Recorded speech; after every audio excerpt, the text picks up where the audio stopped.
5번째 이야기. 법화경을 독송하던 비군이 관기로 환생하다. 구약 영숙이 영주의 태수로 있을 때 한 관기의 입에서 연꽃 향기가 났다. 한 스님이 전생을 아는 지혜로 이렇게 말했다.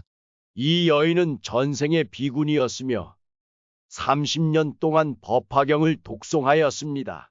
그러나 한순간의 잘못된 마음으로 인해 결국 이곳으로 오게 된 것입니다. 스님이 관기에게 물었다. 그대는 법화경을 읽어본 적이 있습니까? 관기가 대답했다. 이곳에서 몸을 더럽히며 사는데 어찌 경을 읽을 겨를이 있겠습니까? 스님이 법화경을 건네자 관기는 막힘없이 줄줄이 독송하였다. 그러나 다른 경전을 주었을 때는 전혀 읽을 수 없었다. 이를 통해 스님의 말이 진실임을 알 수 있었다. 만약 이 비구니가 극락왕생하는 서방정토의 법문을 알았더라면 상품 상생을 이룰 수도 있었을 것이다. 그러나 그 가르침을 몰랐기에 결국 관기로 전락하였으니 슬프지 않은가. 그러므로 서방정토의 법문으로 사람을 가르칠 수 있는 이는 중생을 구제하는 큰 공덕을 지닌다. 그 복덕과 과보는 헤아릴 수 없을 것이다. 출처, 왕일휴의 용서정토문 권칠 중에서 발췌. 주석. 비구니가 되기조차 어려운데 30년 동안 고행하며 수행하는 것은 더욱 쉽지 않다. 그러나 오직 자신의 힘만을 의지하고 타력, 즉 부처님의 가피력을 받지 않는다면 번뇌와 미혹을 완전히 누르지 못하고 다시금 타락할 위험이 있다. 다른 수행법으로 도를 깨닫는 것은 개미가 산을 오르는 것과 같고 염불수행으로 극락왕생하는 것은 도칠단 배가 물길을 따라가는 것과 같다.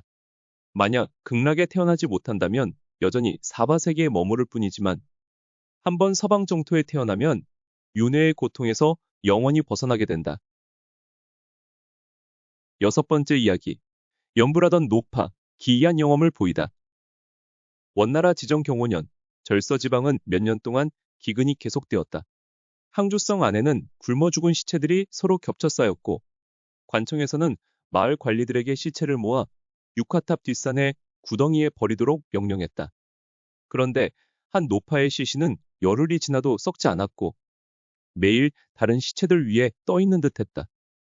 이를 이상히 여긴 사람들이 노파의 몸을 뒤져보니 가슴에 작은 주머니가 있었고 그 안에는 나무 아미타불이 적힌 그림 3장이 들어있었다. 이 일이 관청에 알려지자 노파를 위해 관을 마련해 장례를 치러주었다. 그녀의 시신을 화장하자 불꽃 속에서 부처와 보살의 형상이 나타났고 찬란한 빛이 빛났다.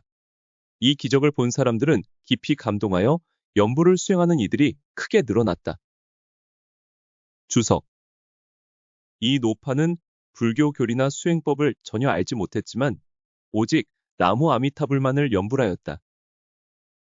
죽은 후에 나타난 기이한 영험은 그녀가 극락왕생했음을 확실히 증명해준다. 생전에 지혜와 이해력은 비구나 비구니보다 부족했지만 그 성취한 과보는 오히려 출가 수행자들도 따를 수 없었다.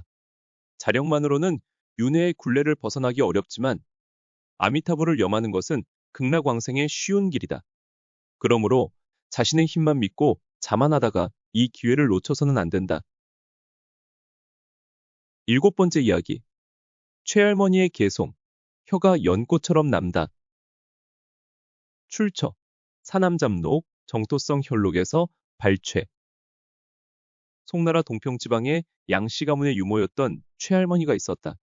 그녀는 자주 출신으로 선이랑 원명의 유모였다. 평생 채식을 하였으며 성품이 매우 어리석어 같은 하인들과 다투지도 않았다. 주인 부인인 조씨는 참선 공부에 힘썼으나 최할머니는 오직 나무아미 타불을 부르며 하루도 거르지 않았다. 염주도 없이 헤아릴 수 없이 많은 염불을 하였다. 소흥 18년, 그녀는 72세가 되던 해에 병을 얻어 자리에서 일어나지 못했다. 그러나 염불은 더욱 정성스러웠다. 그러던 중 어느 날 갑자기 평온한 얼굴로 다음과 같은 기회송을 읊었다. 서방정토 가는 길은 참으로 쉬워라. 위에는 험한 고개도 없고 아래에는 깊은 구덩이도 없네. 갈 때에는 신발도 필요 없으니 발을 내디딜 때마다 연꽃이 피어나리라. 그녀는 이 개송을 끊임없이 외웠고 사람들이 누구의 시인지 묻자 내가 지었다 라고 답했다. 또 사람들이 언제 떠나십니까? 라고 묻자 신시에 간다. 라고 말했다. 과연 그녀는 그 시간에 숨을 거두었고 그해 10월 5일이었다. 그녀를 승려들의 방식으로 화장하였는데 온몸이 다 타버린 후에도 혐하는 연꽃처럼 남아있었다. 주석 대집경에서는 만약 사람이 단지 나무 아미타불만 염한다면 이는 가장 깊고 묘한 선정이다. 라고 했다. 고승들은 이렇게 말했다. 한마디 나무아미탑을 외에 다른 생각이 필요 없다. 손가락을 튕길 새도 없이 서방정토에 갈 수 있다. 또한 인연을 따라 묘한 법문을 펼치면 중생들이 진실한 믿음을 얻는다고 하였다. 성인의 도는 가기가 어렵지만 서방정토로 가는 길은 평탄하다. 나무아미타불